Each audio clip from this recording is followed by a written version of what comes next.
So I was doing all the stuff, or so I thought. I was working in the city of London. I had the big job. I've got an MBA. I'm like the female Gordon Gecko. I'm like doing all these. I've got the Range Rover. I've got the house with the right zip code. I'm doing all the things. And yet I was just unwell all the time and didn't really know why. And then you're doing things that you think you're meant to do. Like I'm training, I'm eating right as I think I am. And then I'm like, well, I'll go for an intolerance test because it must be gluten. It can't possibly be something else, right? I'm trying to look for basically, take this, do that, and it's gone. And you can carry on as you are. And of course, my body was like, nah. This is not it. Like you're just basically, it wasn't intolerance to gluten. I was intolerant to my life, and my body was gonna humble me, and it did.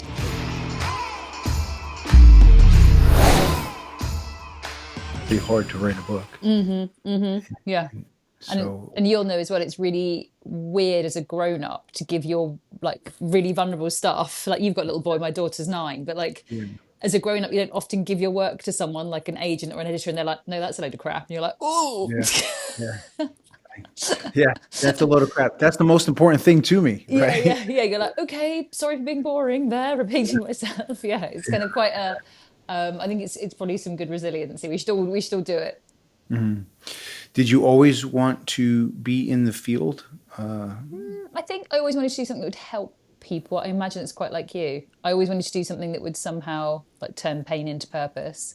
I think I would have always loved to have written a book. I guess I couldn't really work out the steps to do that. And actually having done it, and the same for you probably, when you realise kind of like any industry, when you sort of learn a bit more about it, you're like, oh, right, okay, I could have done that probably before. Not necessarily like it would have been successful, but I could have, it's not as, there are ways in, I guess, like anything.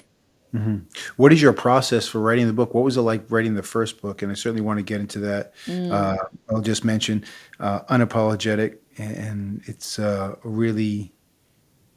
it's a deep book. It's an important book, and I want to hear all about not only your process, obviously writing the book, but how you got there. And someone who's very popular on social, and I saw this snippet. Vex King said it's a master class in self-liberation. And I think that's a great compliment. That's some powerful words right there. Yeah, Vex is the real deal, as you know, as well. So if there's someone like him who I really admire as someone in the space, but also as a person, he's someone that has like yourself, like really high integrity in a space where fitness and mental health and things like that, not everyone is as they purport to be. So for me to have someone like Vex say that meant everything, like absolutely everything. That was huge for me. I remember when I got that message, actually, I was on the flight and I saw it and I was like, oh, it was heightened emotions in the air, heightened emotions in that moment. 100%. Absolutely. So I guess maybe we'll start with your pathway into the field, and then how you arrived, chose to write the book. Sure. So my pathway into the field really was, I would say the pivotal moments for me were having a massive burnout when I was 29. So I was doing all the stuff, or so I thought. I was working in the city of London. I had the big job. I've got an MBA. I'm like the female Gordon Gecko. I'm like doing all these. I've got the Range Rover. I've got the house with the right zip code. I'm doing all the things. And yet I was just unwell all the time and didn't really know why. And then you're doing things that you think you're meant to do. Like I'm training, I'm eating right as I think I am. And then I'm like, well, I'll go for an intolerance test because it must be gluten. It can't possibly be something else, right? I'm trying to look for basically, take this, do that, and it's gone. And you can carry on as you are. And of course, my body was like, nah. This is not it. Like you're just basically, it wasn't intolerance to gluten. I was intolerant to my life, and my body was going to humble me. And it did in that moment. And it wasn't IBS, and it wasn't, I think I got an L5. I had a really bad lower back injury. It was, I've never needed surgery. It's none of those things. It was my body being like, you have to stop. I must have been my adrenals were so all over the place. And like I say, I just never felt well, or I don't think I even knew what joy or feeling fulfilled was at that time. I was just existing. I remember thinking, I'm not living. I'm just existing in this life. And, sort of, I think trying to fit and perform to other people's needs. So On the back of that burnout, my really, really good friend Nikki, she had just gone to San Francisco and done a lot of what was seemed very woo-woo coaching.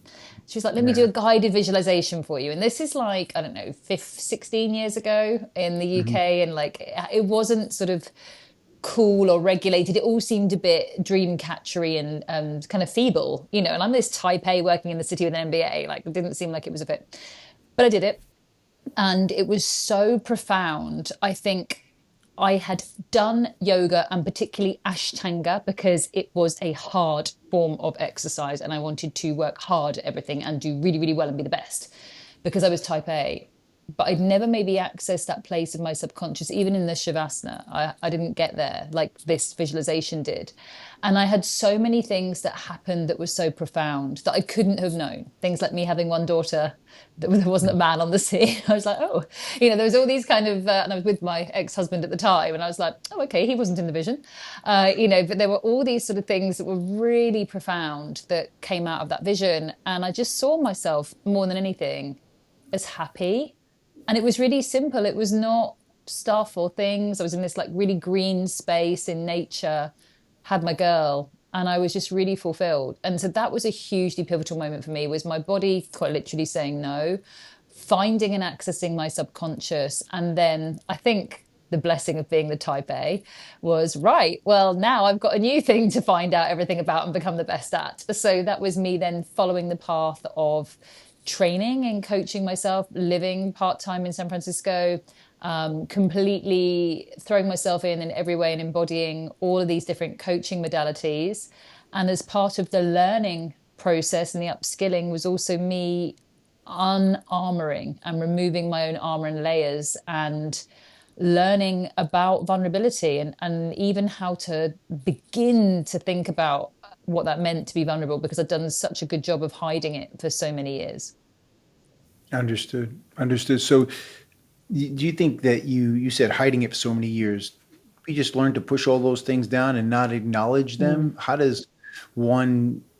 I mean, it's quite obvious. Your history and your life taught you to suppress those things. But what, you know, what is the? I know I'm struggling, but what is the reason that we want those things to go away and we decide to not deal with those things? For me, it was definitely having a very violent childhood. My father was very, very violent, and my mother colluded. And so it was, I didn't have a safe person. You know, my father would deal the blows, but my mother would deal the emotional blows and tell me it was my fault. So I was isolated and unsafe at home. And I remember being about 14, I want to say 13 or 14. And my dad went to hit me again in the face. And I don't know why, but I just sort of suddenly said, go ahead. It's only going to hurt me briefly, like you can't damage me anymore, kind of thing. And he didn't do it again after that. And so that informed me that if I didn't show emotion, if I didn't cry, if I didn't show fear, if I didn't show anything, if anything, if I was a bit spiky, then I wouldn't be hurt. And so that's kind of how I took it on into school, into early relationships, and into work. I ended up, my job was like Freud would have a field day. My job was in construction. So very, at the time, very toxic masculinity. This is, I'm not saying it's, I'm not hating on the guys. It's a really tough industry, construction and property. And at that time, there wasn't the help around mental health or anything like that. But for me, it was it was a very difficult environment to be in. And I'd learned this really clever system where I could kind of be one of the guys and you would never see me being emotional. You know, I'd be the cool girl. I wouldn't cry. I wouldn't do any of those things. But really every time I was not leaning in to a real emotion and I was shoving it down and pretending, it became so much harder for me to reach. And I'm certain that's why I had the burnout. I'm certain that was like my garbage compactor of emotions that I'd done such a good job of shoving in that my body went, right, babe, but we're just going to stop you another way because we can't carry on like this. Mhm. So that's what I think happened with my burnout. But yeah, for me, it definitely did serve a purpose. And it also allowed me at that time, I now understand this, to become effectively like a great kind of athlete in a sense, because I was able to sprint out of that unsafe family of origin and work so goddamn hard and make myself financially secure, which is what I felt I needed so that I was safe. In my mind, that made me safe at that time. If I never had to go back to that house where I got harmed, if I never had to, I don't know, struggle in another way or rely on someone else, then I would be safe and I wouldn't be hurt. So that was what I did. I just sprinted and sprinted and sprinted and got promoted and worked really hard and, tried to go up the ladder and did an MBA while I was working full time and, all of these sorts of things to try and make myself safe. And of course, in the pursuit of doing that, burnt myself out. And then that was the beginnings of me being like, oh, there's this vulnerability stuff. And I don't want to sound flippant, because I think sometimes it can, and I really want to be very respectful of people in the recovery program. But for me, it's a very active thing that I have to do most days to lean into being vulnerable and feminine and like that side of myself. It's so much more natural for me to be in kind of a harder, maybe more unreachable masculine space. So it's something that I still, it's there, but I almost have to remind myself of the connection. That's so interesting. So I have a question about burnout. So I put something up this morning about burnout, and I know there are different levels, and there's so many really powerful and in-depth subject headings here, but I feel like the burnout is happening, and I have no doubt you're saying the same thing. Correct me if I'm wrong, or this is what you're saying. The burnout is actually happening because we don't bring ourselves to, or excuse me, allow ourselves to feel what we need to feel, to not suppress things. And therefore, there's a constant and consistent block that won't allow us to feel like ourselves and to have real, powerful, positive experiences. And that's why we get burned out. I'm asking. I know that's a broad question. No, I love it. I really love that question. I love this as well, because serendipitously I was writing about this morning. So burnout is a place that we are sent. That's a really important distinction to make. No one chooses to go into burnout. There is, however, a very important time that burnout, that sort of the depressive feelings, the apathy, the slowing down, is appropriate. And that's when we're going through grief. So my brother passed away 18 months ago from cancer, my younger brother. And sorry to hear that. Thank you. He was very, very unwell for a very long time. And I was, straight into burnout, which is appropriate. My body just flatlined. I lost my energy. I would have had a lot of the similar symptoms of just being quite numb and unable to do certain things that I had before, but I was grieving. And so we can kind of resonate with that. So I just wanted to offer that as a metaphor for kind of where those similar feelings. But when we spend our time in the survival zone, which is, as I did for years, got to make myself safe, got to earn enough money, got to do this, got to get that promotion, got to work harder still, got to be better, got to be more perfect, got to be fitter, got to be brighter, got to be cleverer, got to study more, got to get this, got to get that client, got to get that sale. Oh my God, I worked in sales. I mean, you have your own business. There's a lot of opportunities for being in survival zone when you're like, there's always something new to do, and like opening new venues, like I'm sure you do, and you have that squeeze before it happens. You're like, oh my God, I mean, that's pure survival zone, right?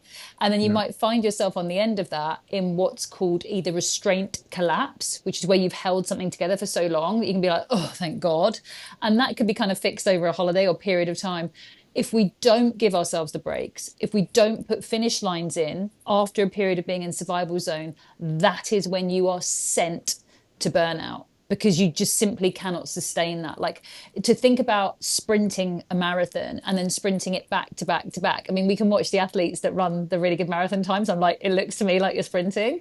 But if I had a go at sprinting that marathon, I would literally collapse. I need to have finish lines put in. Doesn't mean I can't work in a survival zone state. I get sent there from emails. Like I say, stuff happens all the time. There's something happening in my business right now that's been a bit like, oh my God, we've got to fix this. And we do. But you can't operate from that state continuously. You have a choice to either go into rest and renewal so that you can go into high performance again, or you will be sent to burnout. And that's the really I think, important nuance that I want to put in. And I was not giving myself any rest. I mean, you work in athletic, you work in sports. Like, you know that if we continually worked one muscle because we want to try and make it bigger, we're going to have an injury. We have to Yeah. allow the rest and the recuperation. But I'm going to say women in particular, but I think a lot of people, particularly type A, we struggle to actually rest. I was looking even at a friend of mine say that everyone's calling it a rot day. I'm having a rot day, which has got quite a negative connotation. You're not calling it like a Right. renewal day or even rest. It's like, it's almost like I'm feral because I'm taking some time out for myself. But those are Mhm. the acts that are going to prevent burnout. Mhm. I, I I I also believe I hear it. I hear a lot. The phrase "I'm burnt out," Mm-hmm. and I there's a couple things. So the first thing, and I think that burnout is less likely to have a great effect, maybe, or let me just say this: if you have significant, not drive, but mission and passion for what you do, which creates curiosity and love for the activities of what you do. Mm-hmm. Is that accurate So or I'm gonna, because I can. I'm gonna yes and that. That's a real yeah? coachy thing to do. Yes and. So yes, Okay. Okay. absolutely. Like there's nothing worse than killing yourself for something that you don't believe in, and that is a really Mhm. quick way to get burnt out. Like you're absolutely right, but you can still burn out doing something you love. I mean, you've got your gyms, and if I asked you to suddenly, like, private equity could turn up and be like, "Hey, Mark, let's open another 20 in the first 6 months of next year." Can't believe it's so exciting, amazing, but probably you're going to be on your knees by the end of that. So, and the reason I want to say that as well is there are a lot of people you've got a young son, you and your wife, caregiving roles, people with elderly parents, teachers, nursing staff, people in those kind of industries where you're so passionate and purposeful and you really love it. But when you're giving care as well as energy a lot, that can also burn you out. So again, it's just really important to put in these finish lines. We can call them boundaries, we can call them finish lines, but just ways to make sure that we're renewing ourselves so that we're better able to continue caring, even if it's in these really passionate places that we do love. Okay. And how important I know there's a lot of variables that circle this subject. How important is it the type of personality that individual brings to the table? Meaning, if they're an empath or if they're, you know, any other personality, like their genetic makeup. I mean, maybe it could make them more susceptible Yeah, I think that's a really or amazing question. or resilient, Annalie, or resilient, maybe. Yeah, I think it's a really amazing question. I think when you're very empathetic, you're more likely to put other people's needs above your own because you're aware of them. I mean, again, you're a leader of a business, so I don't know what you're like as a leader and a manager, but if I worked for you and you knew that I had some stuff going on right now and I was really struggling emotionally, you might pick up some of my role, if you like. Even if you're busy yourself, you might be like, oh, she's having a bit of a tricky time, let me help her out here because I know what's going on. I mean, there's a lot of there's some sayings that there's, narcissism is very helpful as a CEO of a, top FTSE company because I personally couldn't lay off 3,000 people the night before Christmas. So, I would struggle with that. But someone with higher levels of narcissism and lacking empathy, it can be beneficial, if you like, for the shareholders, people that want to make the money, to have people that are just making decisions based on fact. Mhm. So, yes, I absolutely think that you're more likely to experience burnout, especially kind of like in a very emotional way, when you are empathetic, because you're probably going to put people's needs above your own. And maybe you're also going to find yourself in a kind of job, industry role, or something in your personal life where, again, you're the caregiver.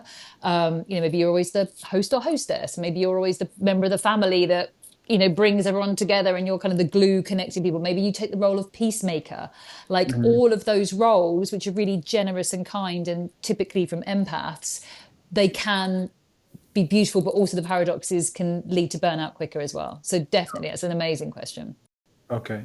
Thank you for that. Prior to Nikki, your friend Nikki, taking you through that guided experience, did you have any underlying feelings that something wasn't right, Oh God, other loads. than other than working hard Yeah, and a loads. lot? Yeah, Yeah. loads. I mean, I wrote about this openly in the book, but I used to self harm. So I used to skin pick habitually at my face. It wasn't so active. I won't call it bad or good. It wasn't so active. It's a form of OCD. So it wasn't so active during those times in my sort of late 20s leading up to the burnout. It became more active as my marriage was breaking down later on. But yeah, there was self-harming was sort of on the periphery, I would say, at that point. And then again, you choose other exits, is a way it's been termed. So we can choose exits to facing our own life. Like, we are human beings, but we can be incredibly good at becoming human doings. And some things you get praised for. You know, if I was working out a lot, people might go, well done you, that's so brilliant to be so healthy and making these choices. If I was at work till late, I probably would have been praised for that. You're working really hard. She's trying so hard. You know, she wants to get a promotion. She's so dedicated. If I'm out drinking all the time or taking drugs, less likely to be praised for that. But they're all exits. They're Yeah. all ways of me doing it, caring for others, being the person that always steps in to host, peacemake, whatever. If they're not being used appropriately, they can all still be doing something which is leading us away from ourselves. And I would say I was a master at that. The other thing that I used to do really well was, because I was so full of shame fundamentally and felt really broken and felt that if my family didn't like me and hurt me and didn't want me, then I must be this awful broken person. So I became very good at being a bit of a chameleon and probably being very observant. So I'd be observing and trying to intuit other people's needs.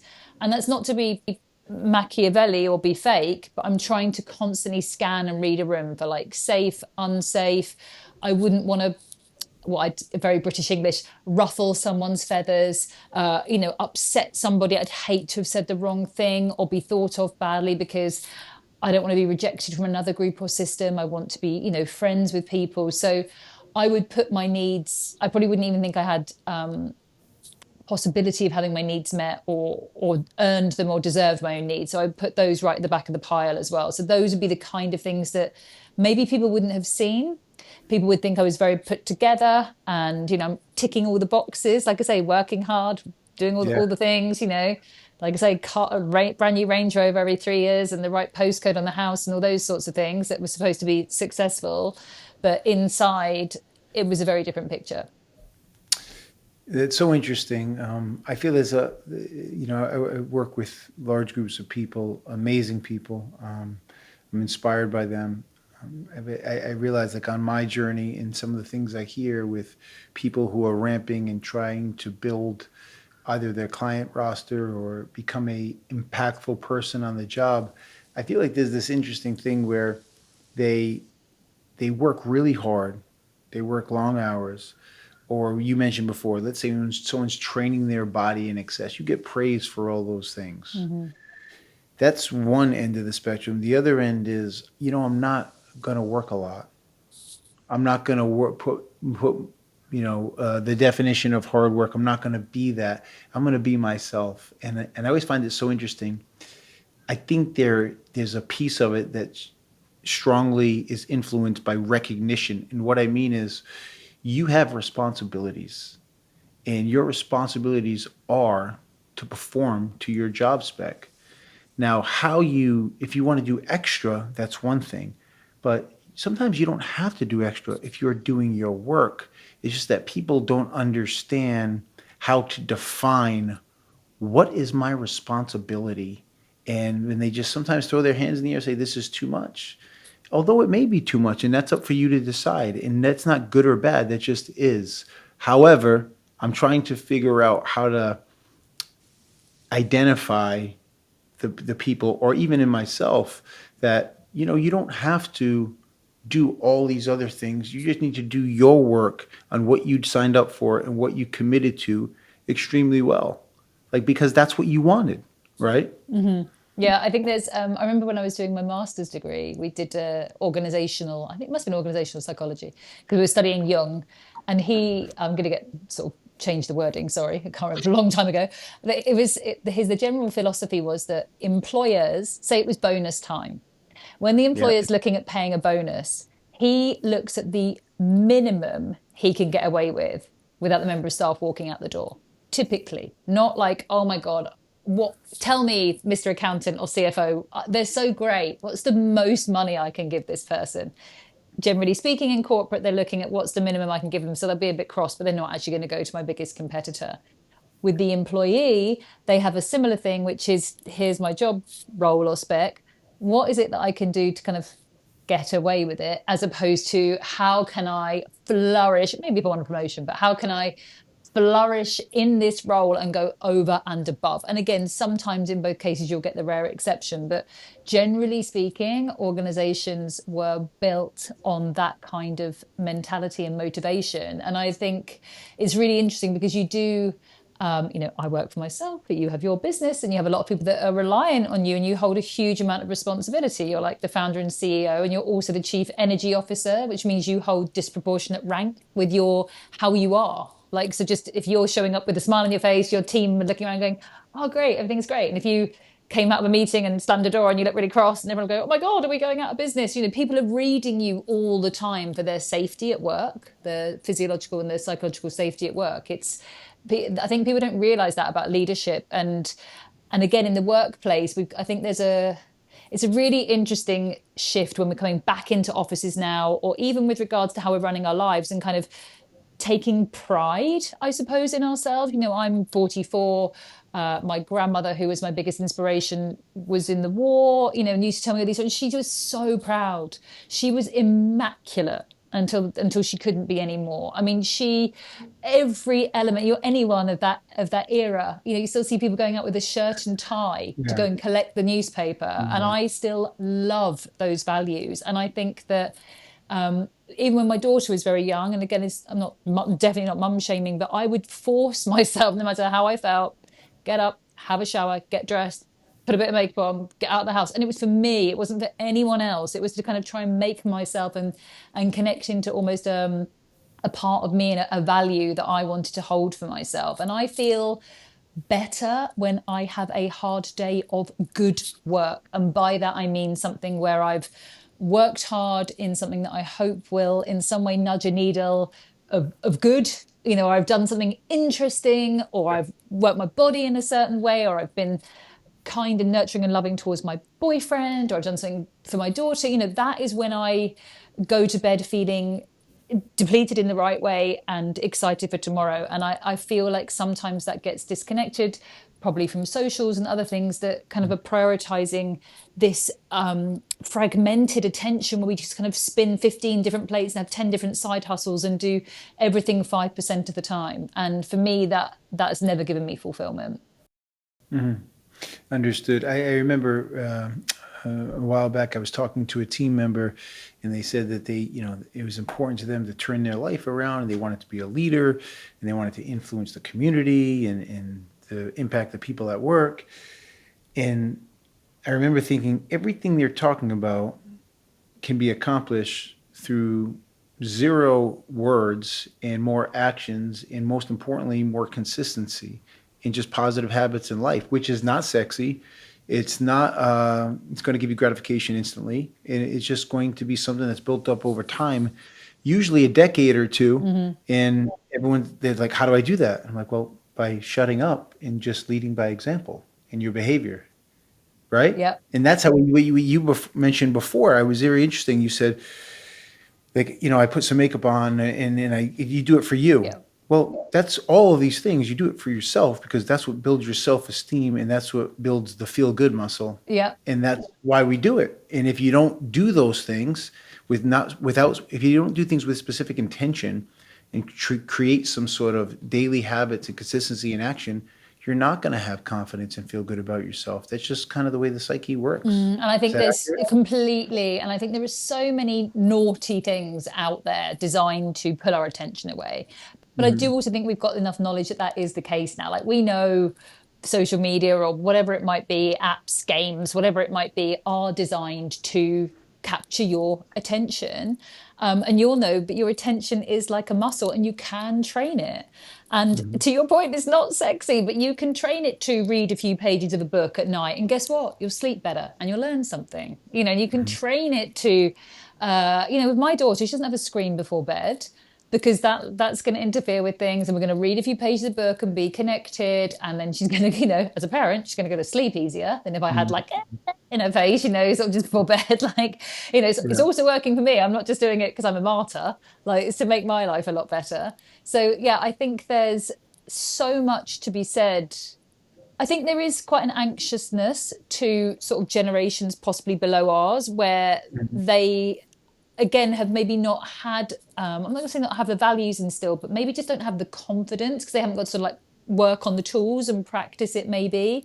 And I think probably looking to you for like, can I really do this person's giving you all these brilliant ideas. It's like, yes, you can, but please just go and do them, and then I will look and I'll go, wow, that was leadership, was you going to do those things, not sort of waiting to be told. And I do think there is a kind of collective anxiousness for some of the younger generation that would be to be interesting to see how that can shift. And I think that's going to be quite a new paradigm in leadership.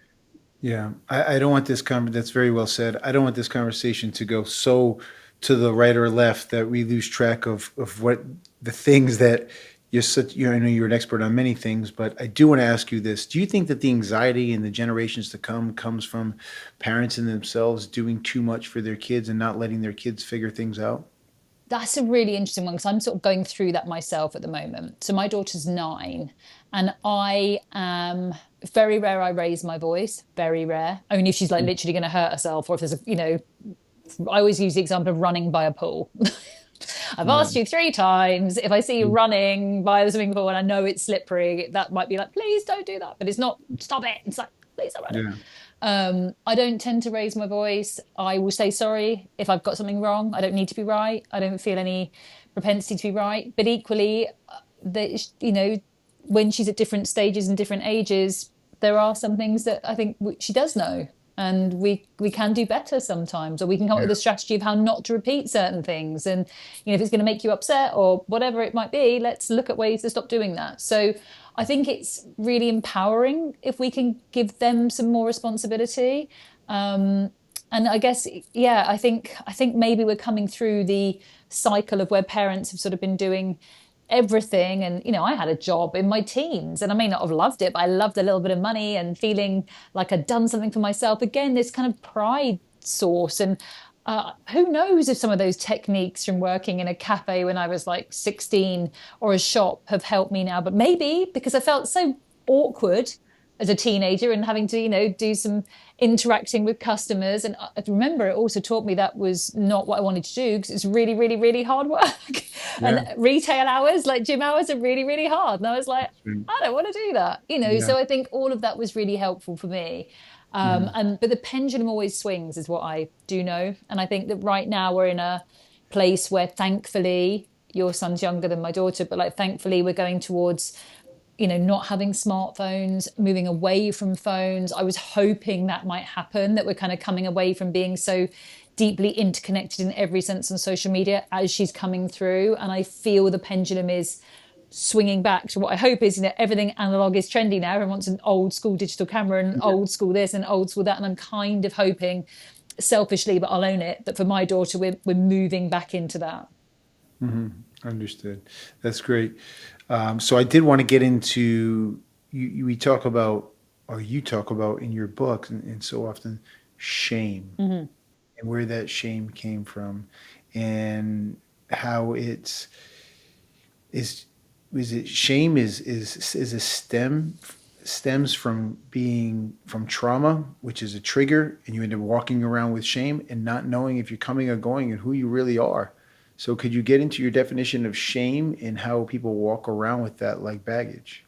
Of course. So shame can absolutely come about from trauma. I refer to it as the stain that's left on your soul as a result of trauma. And one thing I think might be helpful for the listeners as well is, trauma doesn't have to be something that happened to you. It can be something you saw. It can be something you witnessed.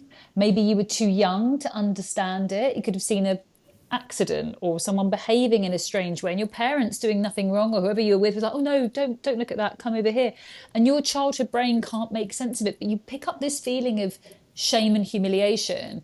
I refer to it quite often, but there's a client that I work with who witnessed, he was on a flight, there was turbulence, seatbelt signs came on, someone over the row could not make it to the bathroom. Now, I don't know if that person was humiliated and ashamed or not, who couldn't make it. They may have been like, oh, well, I couldn't get up. Bit awkward, but the crew will give you a new pair of joggers. So be Right. it. But the client of mine took on this secondhand shame and humiliation to the point where the anxiety of that happening to them, the anxiety of them losing control in public, the anxiety of them not being able to make a toilet suddenly became how they would change restaurant bookings on a flight, not even so much as drinking water the day of a flight. Now, you can imagine how anxious that would make you, your heart rate, how dizzy, how Right. you would feel panicky if you're dehydrated before you've even got on a plane. So those sensations of wild panic and anxiety were getting really out of control.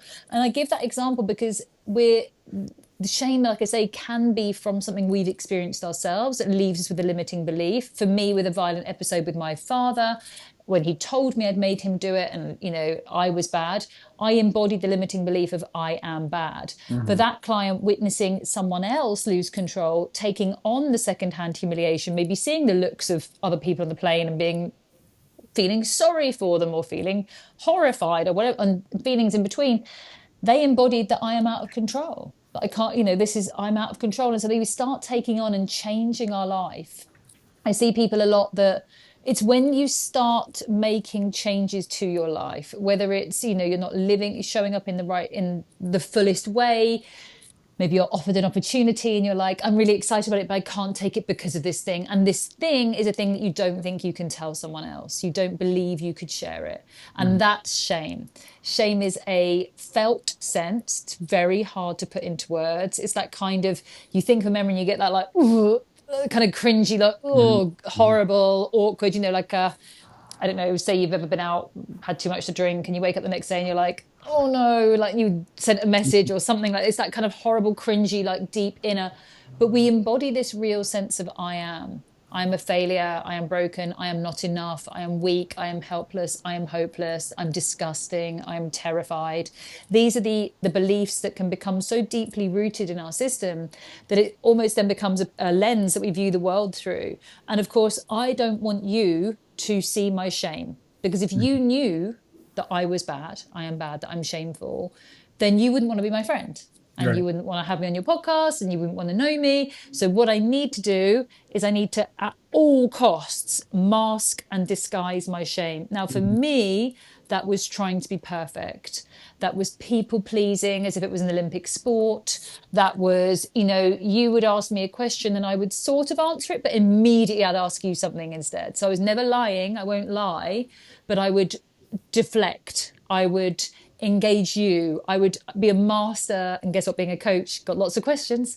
I'd be really good at asking someone else a question Yeah. and giving them a platform and shining a light on them. And again, not being Machiavelli, I was happy to hear it, but I was also really happy, like, got away with that, didn't have to Yeah. show up, didn't have to answer the question.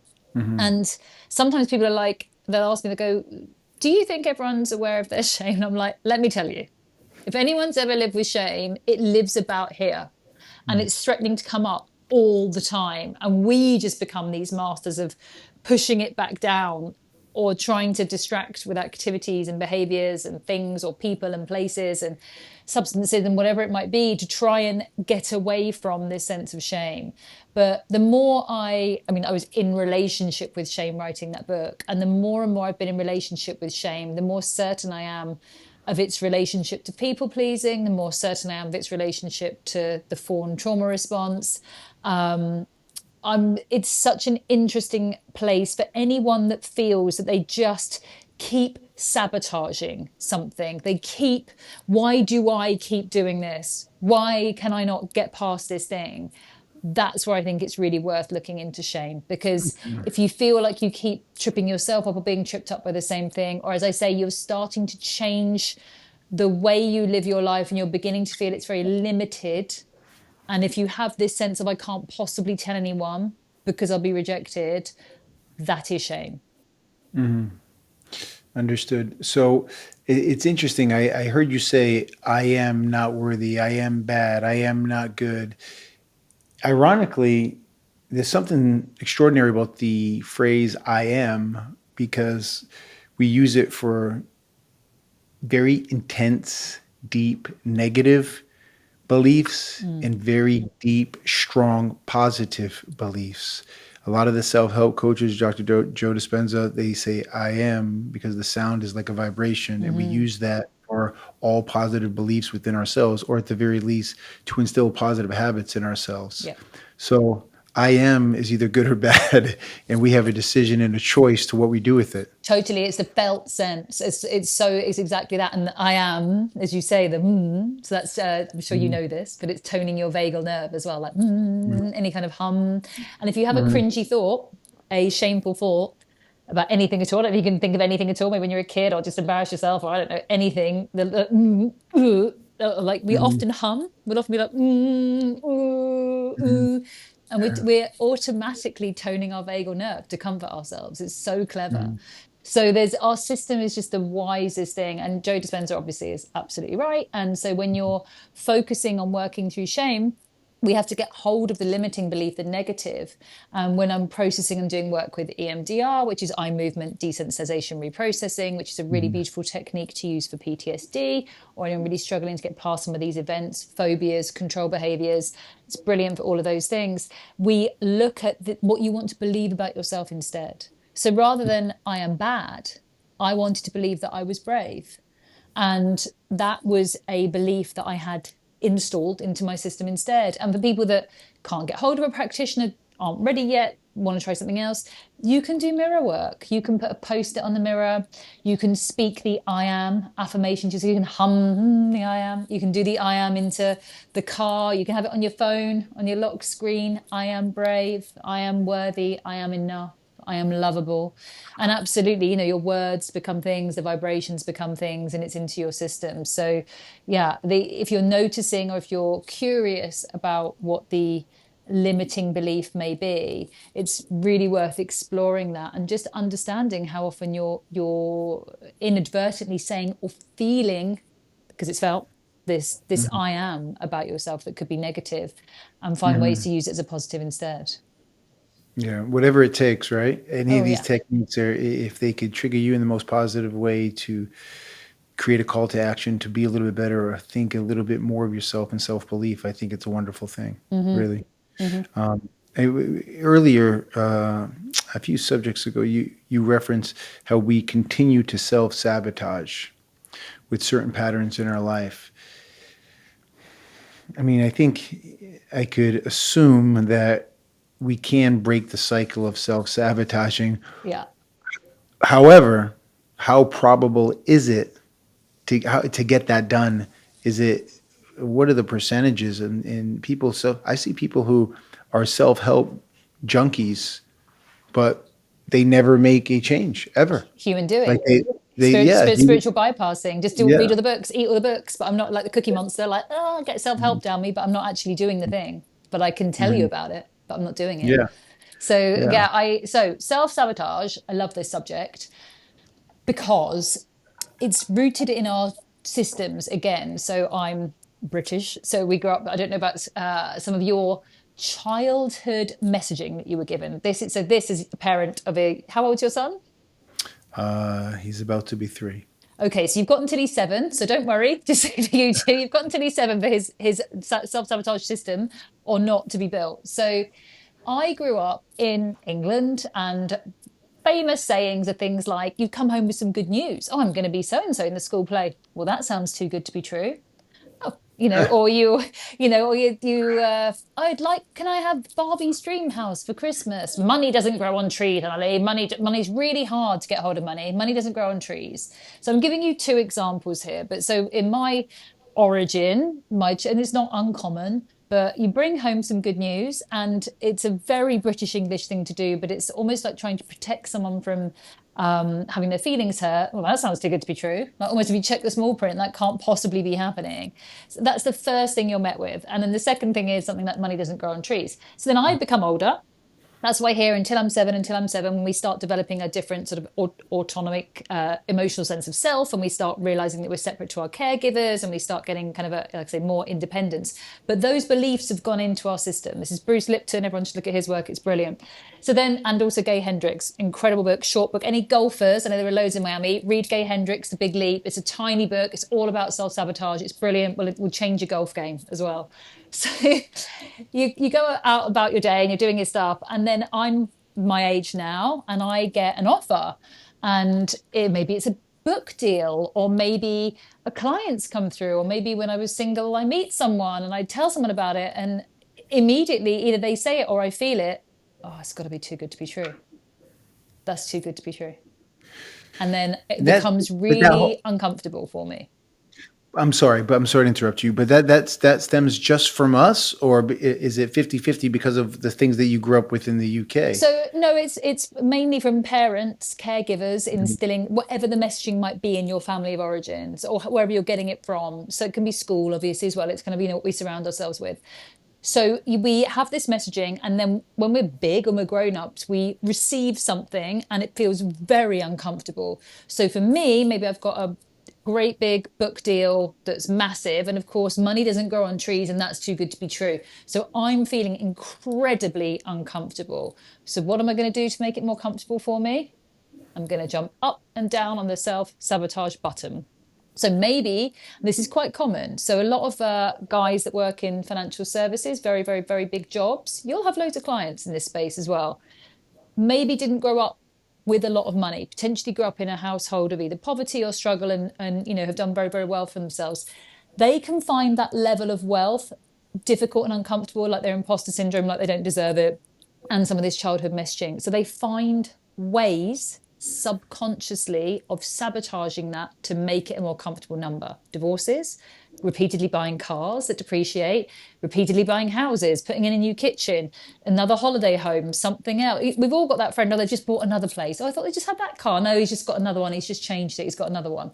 It's finding ways of subtly reducing something to a level that we feel we deserve and that is more comfortable for us. The same can be said for relationships. The same can be said for other successes. We can, you can sometimes watch something, and not always in sporting pursuits, but when you've been watching something, it's like they threw it away. They had this huge lead and they threw it away. Sometimes it's because these overwhelming beliefs from our background just become so uncomfortable. It's this whole thing of like, well, I don't want to get hurt, so I'll break up with them before they break up with me. That's the most basic self-sabotage that I could offer. But a lot of this does come from whatever the messaging we received in our household was when we were younger, and it then becomes very uncomfortable for us. So we come up with a way to, if you like, sabotage something to get it to a level that we feel that is more comfortable to us and or more in line with what we deserve, or it can't hurt us later. It can't be taken from me. So what's the opposite then? Like, I think I have an idea and I can visualize money doesn't grow on trees. Your child comes home, I got to do this and it's going to cost money, but it's so exciting. It's so great. Money doesn't grow on trees. The opposite habit, belief, behavior for a parent to reinforce a better environment, what would that be? So, I mean, Rich Dad, Poor Dad is a really successful book for a reason. And the premise of Rich Dad, Poor Dad, premise of Rich Dad, Poor Dad is that if you grow up in a family with a wealthy, because you don't struggle with, there isn't that messaging of lack. Like simply, it's not necessarily to do with, that they're going to be as bright or successful or passionate or follow in people's footsteps. It's just not the messaging around lack. So that's what it is that, there may not be enough money for that thing that they want right now, but it's just perhaps reframing the messaging towards, let's check in at the end of the month if you still want it. Of course we can, or we can, let's pin that. It's really, it's so exciting that you've seen this thing. Let's look at it together. Just even that, we're not making promises. We're not saying yes or no. We're just not saying that it's hard. Like, even like, oh, I've been working so hard. Oh, work is so hard. I'm so tired from work. Work is so hard. I mean, all of that might be true, but again, the messaging then is work's really hard. So if my daughter has a job when she isn't working that hard, she'll be like, oh my God, I'm going to get fired. This job's way Mhm. too easy. What's going on Yeah. here? This can't be right. You see? So Right. it's just thinking about, probably it's going to catch us not putting on things that will probably put onto us. That's all. It's just, I think you don't always have to say anything at all in those moments. Oh, it sounds really exciting. Do you want to show me? That's Yeah. enough. Yeah. Couldn't help, Annalie, but think about my mother coming home. My mother raised two boys by herself with very little help. And she would come home from work or whatever job she had been working, and she was miserable Mm. and emotional, and it was terrible. And, I'm not going to make it. And I remember thinking, all right, I got to play a sport. I got to play a sport and be successful because I'm never going to make it in the workforce. I mean, it's going to be terrible. And then when every day is challenging and every day feels like work, but I do enjoy it. I do believe that I'm a part of something special. Sometimes I feel guilt. Like I feel guilt. Like why am I not like, grinding it out and it's horrible. I mean, and that doesn't mean I'm wealthy, because I'm not. But at the end of the day, like, I enjoy it and I like who I do it with and I'm passionate about it. And for me, I dare to say it is fun, you know? So That's amazing that you shared that, honestly. And it doesn't, it's not being disloyal to your mum. She was obviously, she was doing the best of what she could at the time, the resources, the yeah, support, the people around her. And also that you're recognizing, and, your son, I see him come to work and sees you joyfully doing work. And so for him, work can be a place of fun. Like, how amazing for him to think that. That's, yeah, so it's not that he's not going to work hard, and we're not, coddling them or, those sorts of things. But equally, yeah, I want my daughter to be able to, again, as we touched on before, pride, a hard mm, day's work, but doing things that you love and you enjoy. So when you go to bed tired and your head hits the pillow, it's because you're going to get up and again do something fulfilling. And, there is a great feeling. When people are very depressed, and particularly on lockdown when people were isolated and really struggling, one of the first pieces of advice that came up from all of the kind of eminent voices in space, Esther Perel, people like that, was find a way to volunteer, find a way to do anything. If you're feeling really, really, really low and you're really struggling, find a way to give your time to something, anything at all, because then you get that sense again of that sort of pride, and you feeling that you're giving mhm, and offering something to people as well. And I think mhm. there's a reason that is something that people kind of prescribe to help us feel better, even if we're struggling ourselves. Yeah, absolutely. Certainly if we're struggling. You talked about shame, and it doesn't sound. I think what I'm going to say is it's negative experience, the negative emotion, negative feelings. I was listening to something recently, and the doctor therapist said, negative feelings are actually good, and they do have an upside. And so, I mean, now he has my attention, and I'm thinking, without those negative emotions, this person never would have rose up or become an elite basketball player. Michael Mm. Jordan, cut Hmm. from his high school basketball team. I personally use all those negative feelings. There's a few things that I was raised and happened to me that I just don't talk about publicly, but those things definitely drove me. And they drove me, and I'm thinking, without those experiences, they made me like a superhero in regards to what I believed I could do. And I don't believe without those experiences I could do those things. Do you believe that those negative feelings or experiences, they can be positive? So you've obviously read my book, and there is a story in there that you may remember about a very brave client of mine who was, trigger warning, was sexually Yeah. assaulted by a teacher when she was 10. And Hmm. Hmm. she sold her company for tens of millions of pounds. So Hmm. wildly successful. Hmm. She says she does believe that the assault that she did not speak about, I was the first person she told in 40 years, was part of her driver, because she felt so unworthy. She was told by the police officer that paedophiles pick their victims because they're weak. And so she felt very unworthy and very weak. And work, it turned out, was a place that she could be validated and find her worthiness. That was where she became validated. And she worked hard. She proved her worthiness there, and financially very, very successful. Hmm. So I'm not.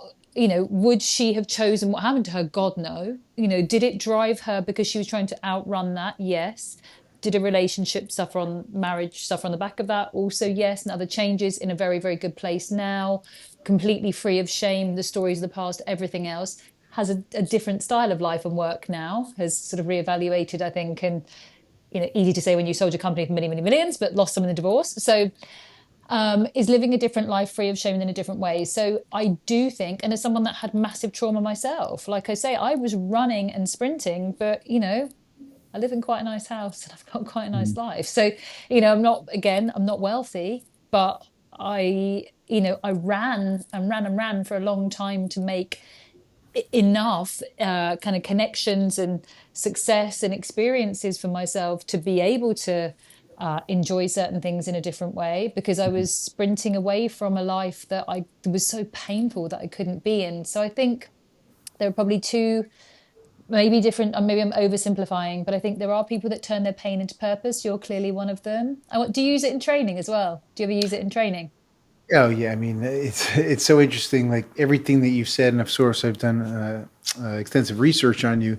It's like those, like it's quite obvious that anyone who knows anything about me, I feel like punishing myself in that training is a high, and it's definitely used for as a numbing agent and to feel better about all things. And I'm not suggesting that's healthy, but I do believe it's healthier than succumbing to some other really negative habits. That's just my Totally. belief. Totally. It's also somatic, right? You're doing a big release, whatever you're doing, Yeah.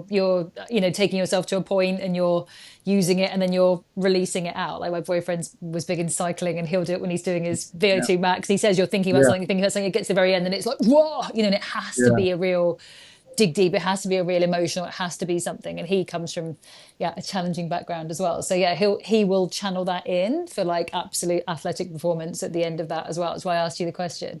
But I mean, Yeah. I think absolutely.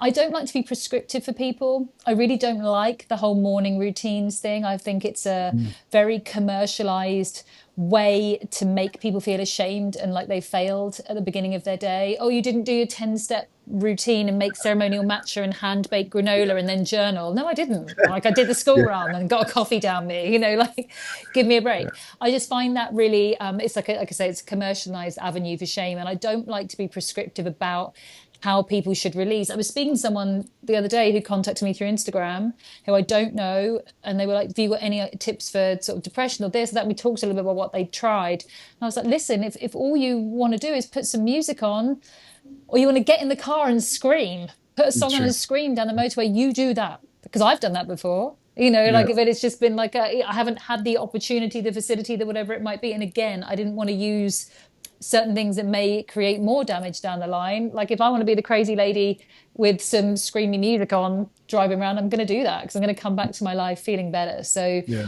I think if that is a somatic release and that's what works for you, and I see you show up with your wife and your son and you look after your organization, and that's how you leverage that for yourself, then that I don't think that anyone needs to be like, "Oh no, Mark, do it a different way." That Yeah. is, as long as and you're a man of integrity, that is in balance for you. It's about being in balance. Life is in balance. If it tips one way, Mhm. you're going to correct it. Mhm. It's that's Mhm. what it's about.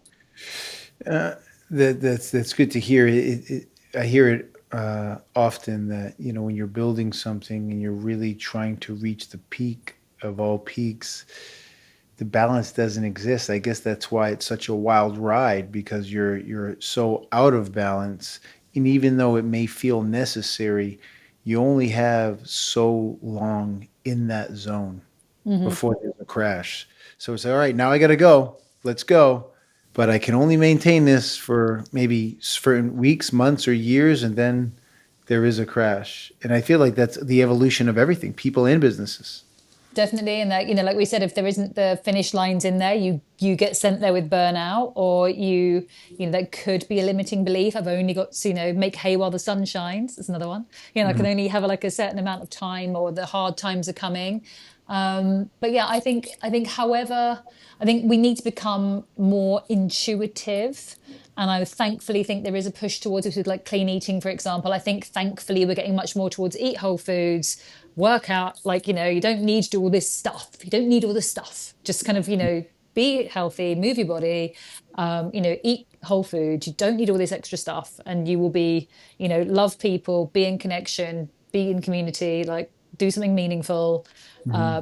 be a kind person. Like we don't need to be too prescriptive on and then add on all this stuff. I really thankfully feel like we're moving out of like the things that really ground me the most was the people taking stuff out of 10,000 packets and putting it into a load of plastic and putting it into drawers. I was like, what have we done? Have we reached peak insanity here? This is just like, like I'm not going to be good enough unless I've suddenly washed everything and put it in 10,000 different containers. Like this is just too much. And I think we are now thankfully coming out the other side. Yeah, yeah. There's a lot of interesting techniques out there for sure. There's one story you told in your book. There's so many great stories in the book and so many positive takeaways. We could talk for hours, but there's one story you spoke specifically. I believe it was you, where you thought there was a cat scratching at the screen, Mm. and when you looked, it wasn't a cat; it was a person, and your friend scared the person off, chased the person down, but you don't even remember what the person looks like. Hmm. And you didn't remember what the person looked like because your amygdala chose to put you in a protective state. Hmm. And I want you to talk a little bit about that, but also ways that we can use that to our advantage to remodel our behaviors and futures. Yeah, of course. So yeah, I was 21. I was living in London. That was also my first time kind of living in London. Hmm. And, you know, 21, been out a bit late the night before. It was a Saturday. So I remember it was a summer morning in London because it's never normally light and it was light and I could hear the cat scratching outside my window and I was like, oh, bloody cat. So I got up, kind of half asleep, and went to open the curtains. And I was on the first floor. So it's like a Hmm. big townhouse kind of thing. And so we're talking about like 10, 12 feet up. And so I opened the curtains and there was a man stood the other side of this single pane glass window, sash window is what they're called. And I remember him saying, sorry, love, as he was trying to pull the window up. Sash windows go up like that. Wow. And I was like, and he was like this far away from me. And I Wow. just remember, all I remember was just standing there. Now I can tell you everything. I can tell you the curtains, the window, the floor, the wardrobe, the bed. I can tell you everything except him. I Hmm. don't know. To this day, I don't know. And I have had EMDR on it.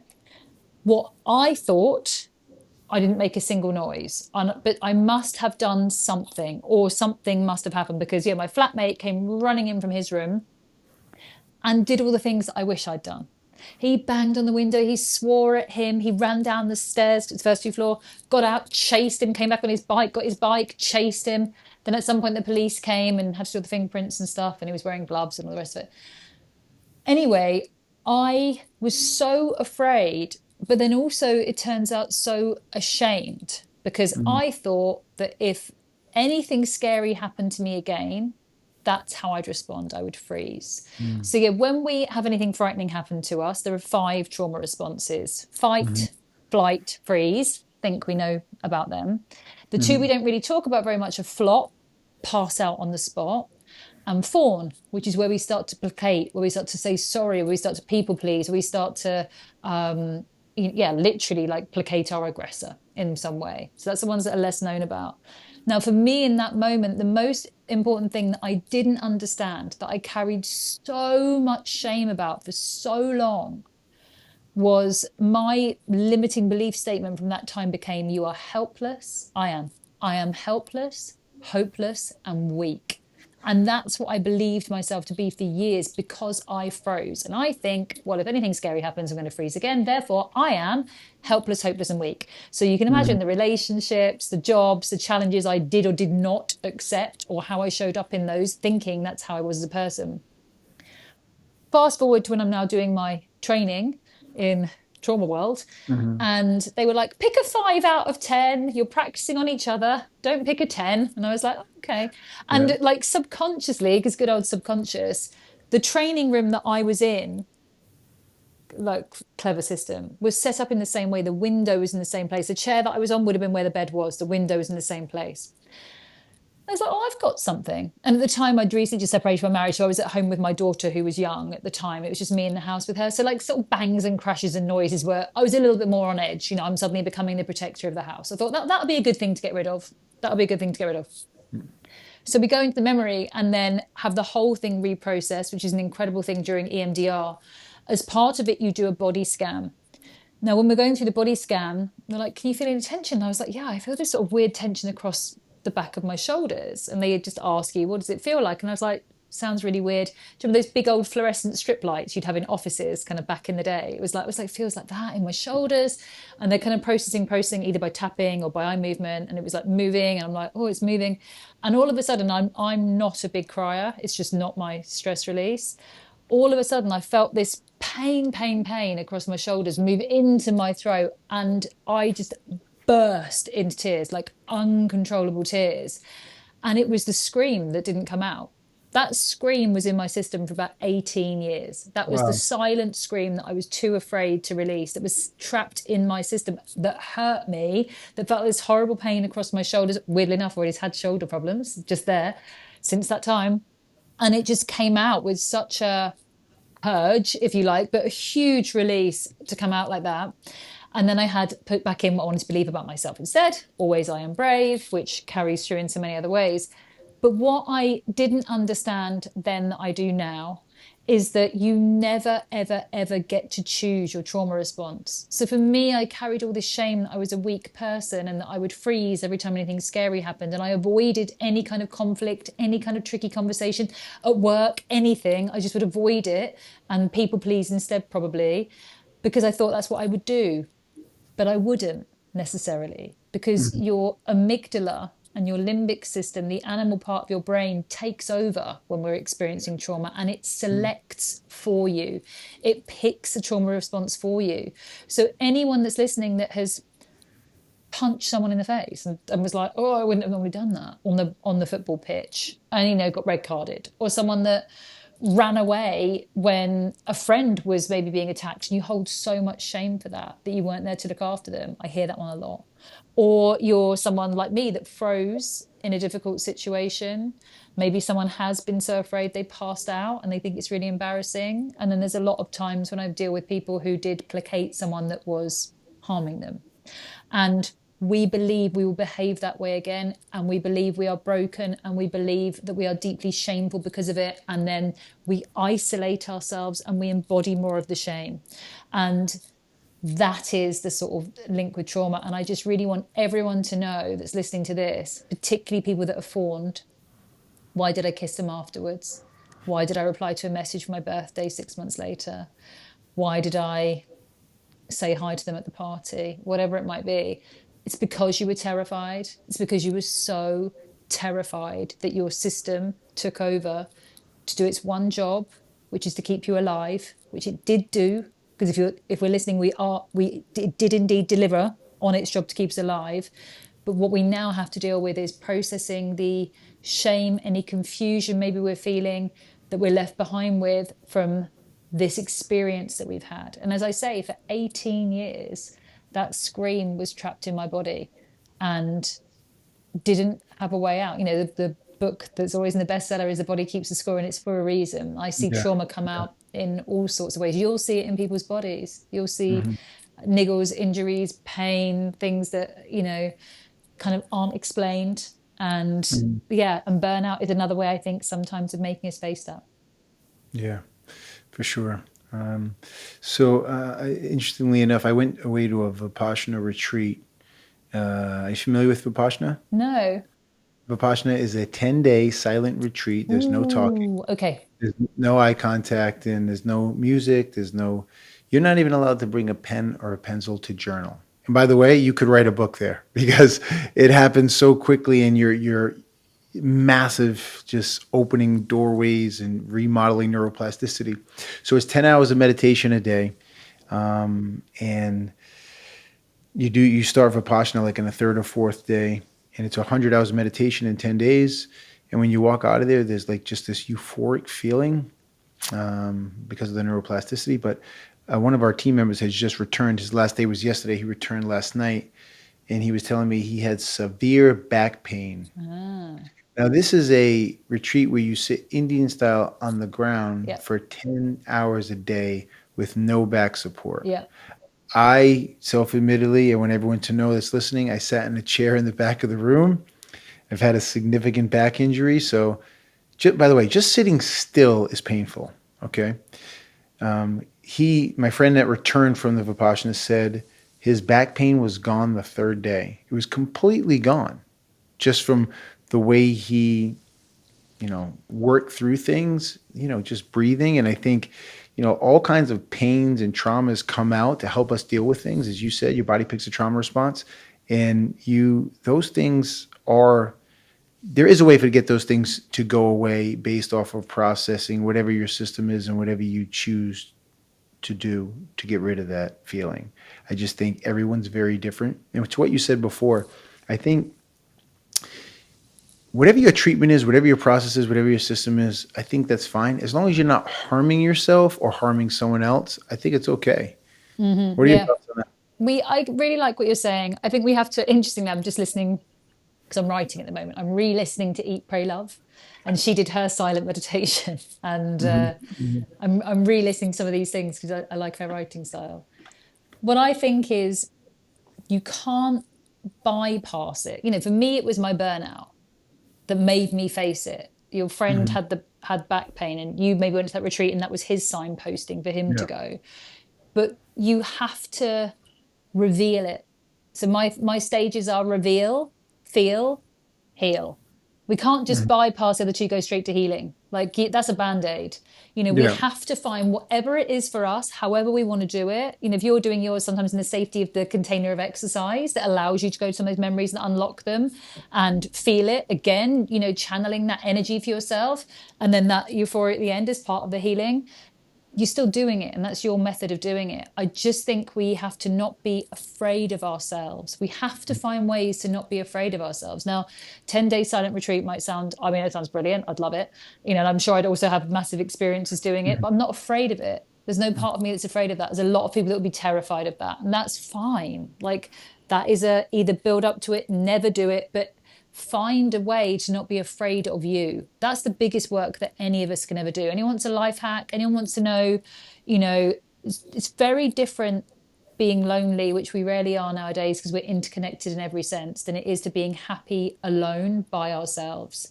If Mhm. you can learn to be happy alone by yourself, you win. Like there's nothing you're afraid of anymore because you're not Right. afraid of you. We don't need to use anything to escape ourselves. We don't, including relationships or other people or shitty bosses or, validation from anywhere or anything like that. When you are, and doesn't mean not to be in relationship. I have an amazing relationship, that makes my life richer, but I'm not afraid of myself. I'm not Mhm. afraid of Mhm. asking for what I need or being Mhm. fully open with him. I think that I love what you said about that. But yeah, to me, if people need to find whatever it is for them, again, I'm not going to be prescriptive, find a container to start revealing the things that you think you're feeling. Mirror work is absolutely fine. As there's a story in the book where the same one I mentioned earlier, where she writes a letter to the reader just saying, just say the thing out loud to yourself. Just say the thing Mhm. out loud to yourself and just say, and I didn't deserve it. Yeah. Do that in a car. Go on an anonymous chat room. Have a look at some messages that maybe resonate. Like Mhm. find safe, get professional help. Find safe ways to start revealing something.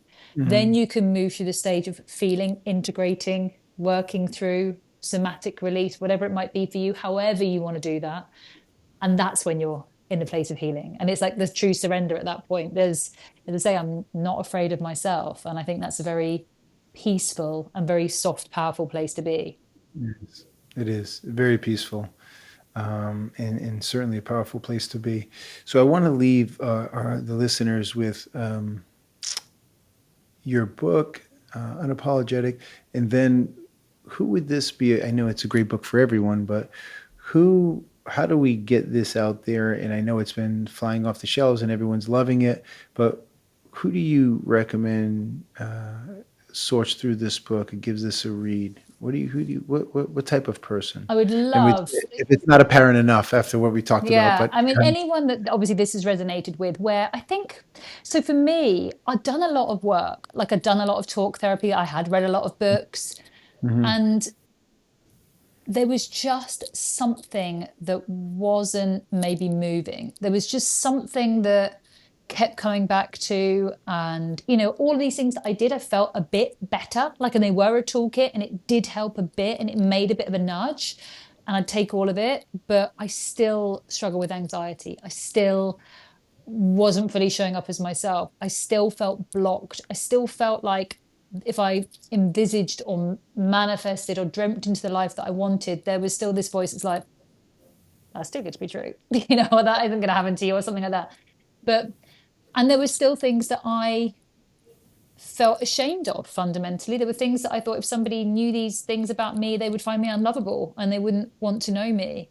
And for anyone that feels in any way trapped or curtailed by that inner voice saying that if anyone knew these things about you, you'd be rejected, anyone thinking they're not enough, that's why I want to read this book. I want you to read the expert interviews. I want you to read the real people's stories. I want you to read my story. I got that book deal based on me writing the chapter about self-harm, and I put that one in. That was the chapter that I put in, and I said to my agent, I want this one to go in, because if they're not going to work with this chapter, I don't want the deal with that publisher. I want the most shameful moment of my life. In that, I want that to be the one that whichever publisher picks it. There's a few publishers looking. Whoever picks it up, I want them to do it based on that, on getting it and believing it. So I would say that anyone that is doing stuff or is interested in trying something, or other things maybe haven't worked and you're kind of going round and round and round in circles. I wrote this book as well, not as a how-to, as you know, because I think we're all just so tired and overwhelmed. And I've got some great books. I've literally got a library. I'm like Belle from Beauty and the Beast, and I'm too tired to work through. And then here you go away and do these 10 things. You're like, I just actually can't. I'm too, So I wrote this book as a way that as you go through the pages, which you would have done, you will have an event. So it's kind of like it is reading stories really, but it will start to move and shift something in your system. And again, because I don't want to be too prescriptive, you will then, I think, as the reader, come through and go, okay, I want to address this in this way now, and go and do it, rather than trying to go do like a one size fits all, because I don't believe in that. And that would also only help shame. So those are the people I think that should read it. I think anyone who is intrigued by what shame might be and what it's doing in their system. And all I can say is I feel like I had two lives. I had a life full of shame, a shameful life where I tried to hide myself and contort and be a chameleon and just try and be perfect and people please. And that led me into a burnt out, unhappy, unhealthy, slither of myself. And now at 44, I feel like my life's just beginning. I feel so shameless. I feel so free. I feel so excited and so sort of full of life. And I'd like to offer this as that salvation. I've been there. I've been in such deep pain. I've been the person that had anxiety so chronically that I thought I would never, ever get out of it. I never thought that I would have any of the things I have in my life now. And I fundamentally and firmly believe it's because I no longer hold any shame. It's very, very powerful. The book is absolutely wonderful, Unapologetic. Please pick it up. And Annalie, I cannot thank you enough for your time and sharing with us. A lot of this has been very helpful, certainly to me, and I know for our listeners. So thank you very much. I loved it. Thank you for having me on. Absolutely. Well, please give our best to your family, and I can't wait for the next book. Oh, exciting. Thank you. Yeah. When is the next book going to be ready? So depends on what they do. It would either be autumn next year, or maybe it will be kind of early 2027. But we'll see. Okay. I'll bring it to Miami. Ooh. All right, that would be great. That would be great. Okay, and stop by Anatomy anytime. Thank you so very much. Thank you, and Marc. thank you for being helpful and impacting others. Thank you. Thank you so much, Marc. I loved it. All right. Take care. Thank you. Bye bye.